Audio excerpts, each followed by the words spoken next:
ખાતરની અછત બહુ છે ભાઈ. અત્યારે અમને ખેડૂતોને ખાતર લાઈનમાંથી અમે આ 3 દિવસ 4 દિવસથી ખાતર અમે હેરાન થઈએ છીએ.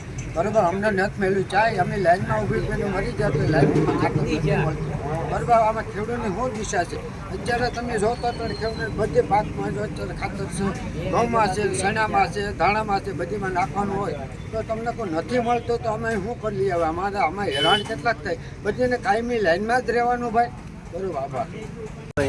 મારે 18-20 વીઘા જમીન છે અને ખાતરના કાયમી માટે આવવું પડે. સવારના ઉઠીને બસ ખાતર ગોતવું પડે. ક્યાં ગાડી આવી, ક્યાં ગાડી આવી. જઈએ તો ત્યાં વારા આવતા નથી. વારા એકેયને આવતા નથી. આપણે જઈએ તો 2 થેલી આપે કે 3 થેલી આપે કે 4 થેલી આપે. એટલે હું કાયમી આપણે ઉઠી અને સવારના ખાતરનું જ કરવાનું ને. બધાના ઘરના કેટલા સભ્યને આવવાનું? 3 સભ્યોને આવવાનું, 4 સભ્યને આવવાનું. બધા કે આધાર કાર્ડ આપો, બધા કે ફિગર આપો, તો ફિગરે કોઈના મળતા નથી. એમાંય આખો દિવસ ઊભવું પડે ને સાંજે કે ખાતર નથી તો શું કરવું અમારે?